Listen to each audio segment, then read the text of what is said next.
राधे राधे। प्रिय मित्रों, आइए सुनते हैं सद्गुरु के द्वारा सुनाई गई एक ऐसी कहानी जिसमें समस्त पापों को नष्ट कर देने की क्षमता है। कन्नौज के आचार्यच्युत एवं जातिच्युत ब्राह्मण अजामिल ने कुल्टा दासी को पत्नी बना लिया था। न्याय अन्याय से जैसे भी धन मिले उसे प्राप्त करना और उस दासी को संतुष्ट करना ही उसका काम हो गया था। माता पिता की सेवा और अपनी विवाहिता साध्वी पत्नी का पालन भी कर्तव्य है, यह बात उसे सर्वथा भूल चुकी थी। उनकी तो उसने खोज खबर ही नहीं ली। न रहा आचार, न रहा संयम, न रहा धर्म। खाद्य अखाद्य का विचार गया और करणीय अकरणीय का ध्यान भी जाता रहा। अजामिल ब्राह्मण नहीं रहा, म्लेच्छ प्राय हो गया। पापरत पामर जीवन हो गया उसका, और महीने 2 महीने ही नहीं बल्कि पूरा जीवन उसका ऐसे ही पापों में बीत गया। उस कुल्टा दासी ने अजामिल के कई संतानें हुई। पहले का किया पुण्य सहायक हुआ। किसी सत्पुरुष का उपदेश काम कर गया। अपने सबसे छोटे पुत्र का नाम अजामिल ने नारायण रखा। बुढ़ापे की अंतिम संतान पर पिता का अपार मोह होता है। अजामिल के प्राण जैसे उस छोटे बालक में ही बसते थे। वह उसी के प्यार दुलार में लगा रहता था। बालक कुछ देर को भी दूर हो जाए तो अजामिल व्याकुल होने लगता था। इसी मोहग्रस्त दशा में जीवन काल समाप्त हो गया। मृत्यु की घड़ी आ गई। यमराज के भयंकर दूत हाथों में पाश लिए आदम के और अजामिल के सूक्ष्म शरीर को उन्होंने बांध लिया। उन विकराल दूतों को देखते ही भय से व्याकुल अजामिल ने पास खेलते अपने पुत्र को कातर स्वर में पुकारा, नारायण, ओ नारायण। नारायण। एक मरणासन्न प्राणी की कातर पुकार सुनी। सदा सर्वत्र अप्रमत्त अपने स्वामी के जनों की रक्षा में तत्पर रहने वाले भगवत पार्षदों ने और वे दौड़ पड़े। यमदूतों का पाश उन्होंने छिन्न भिन्न कर दिया, बलपूर्वक दूर हटा दिया यमदूतों को अजामिल के पास से। बेचारे यमदूत हक्के बक्के देखते रह गए। उनका ऐसा अपमान कहीं नहीं हुआ था। उन्होंने इतने तेजस्वी देवता भी नहीं देखे थे। सबके सब इंदिवर, सुंदर, कमललोचन, रत्नाभरण भूषित, चतुर्भुज, शंख चक्र गदा पद्म लिए अमित तेजस्वी इन अद्भुत देवताओं से यमदूतों का कुछ वश भी नहीं चल सकता था।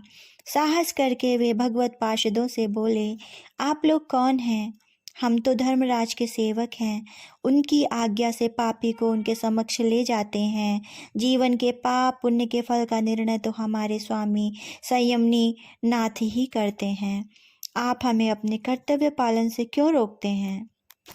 भगवत पार्षदों ने तनिक फटकार दिया, तुम धर्मराज के सेवक सही हो, किंतु तुम्हें धर्म का ज्ञान ही नहीं है। जानकर या अनजान में ही जिसने भगवान नारायण का नाम ले लिया वह पापी रहा कहाँ?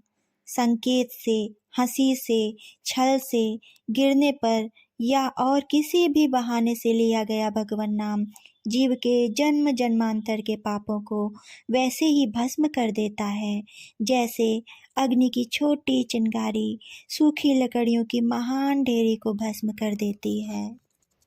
इस पुरुष ने पुत्र के बहाने ही सही नाम तो नारायण प्रभु का लिया है, फिर इसके पाप रहे कहाँ? तुम एक निष्पाप को कष्ट देने की धृष्टता मत करो। यमदूत क्या करते? वे अजामिल को छोड़कर यमलोक आ गए और अपने स्वामी के सम्मुख हाथ जोड़कर खड़े हो गए। उन्होंने उन धर्मराज से ही पूछा, स्वामिन, क्या विश्व का आपके अतिरिक्त भी कोई शासक है? हम एक पापी को लेने गए थे। उसने अपने पुत्र नारायण को पुकारा, किंतु उसके नारायण कहते ही वहाँ कई तेजों में सिद्ध पुरुष आधम के उन सिद्धों ने आपके पास तोड़ डाले और हमारी बड़ी दुर्गति की। वे अंततः हैं कौन जो निर्भय आपकी भी अवज्ञा करते हैं? दूतों की बात सुनकर यमराज ने हाथ जोड़कर किसी अलक्ष्य को मस्तक झुकाया। वे बोले, दयामय भगवान नारायण, मेरा अपराध क्षमा करें। मेरे अज्ञानी दूतों ने उनके जन की अवहेलना की है।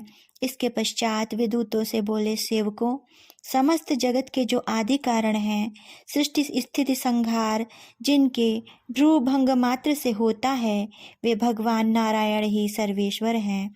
मैं तो उनका क्षुद्रतम सेवक मात्र हूँ। उन नारायण भगवान के नित्य सावधान सावधान पार्षद सदा सर्वत्र उनके जनों की रक्षा के लिए घूमते रहते हैं। मुझसे और दूसरे समस्त संकटों से वे प्रभु के जनों की रक्षा करते हैं। यमराज ने बताया, तुम लोग केवल उसी पापी जीव को लेने जाया करो जिसकी जीभ से कभी किसी प्रकार भगवान नाम न निकला हो, जिसने कभी भगवत कथा न सुनी हो, जिसके पैर कभी भगवान के पावन लीला स्थलों में न गए हों, अथवा जिसके हाथों ने कभी भगवान के श्री विग्रह की पूजा न की हो। यमदूतों ने अपने स्वामी की यह आज्ञा उसी दिन भली भांति रटकर स्मरण कर ली, क्योंकि इसमें प्रमाद होने का परिणाम वे भोग चुके थे। यमदूतों के अदृश्य होते ही अजामिल की चेतना सजग हुई, किंतु वह कुछ पूछे या बोले इससे पूर्व ही भगवत पार्षद भी अदृश्य हो गए। भले भगवत पार्षद अदृश्य हो जाएं, किंतु अजामिल उनका दर्शन कर चुका था। यदि एक क्षण के कुसंग ने उसे पाप के गड्ढे में ढकेल दिया था, तो एक क्षण के सत्संग ने उसे उठाकर ऊपर खड़ा कर दिया था। उसका हृदय बदल चुका था, आसक्ति नष्ट हो चुकी थी। अपने अपकर्मों के लिए घोर पश्चाताप उसके हृदय में जागृत हो गया। तनिक सावधान होते ही अजामिल उठा। अब जैसे इस परिवार और इस संसार से उसका कोई संबंध ही न था। बिना किसी से कुछ कहे वह घर से निकला और चल पड़ा। धीरे धीरे वह हरिद्वार पहुंच गया। वहां भगवती पतित पावनी भगीरथी में नित्य स्नान और उसके तट पर ही आसन लगाकर भगवान का सतत भजन, यही उसका जीवन बन गया। आयु को तो समाप्त होना ही था, किंतु जब अजामिल की आयु समाप्त हुई, वह मरा नहीं। वह तो देह त्याग कर मृत्यु के चंगुल से सदा को छूट गया। भगवान के वे ही पार्षद विमान लेकर पधारे और उस विमान में बैठकर अजामिल भगवत धाम चला गया। कथा संपूर्ण हुई। राधे राधे। प्रिय मित्रों, आपको यह कथा कैसी लगी अपने कमेंट द्वारा अवश्य बताइएगा। और अगर आपको यह कथा पसंद आई तो आप मेरे चैनल को सब्सक्राइब करना ना भूलिए।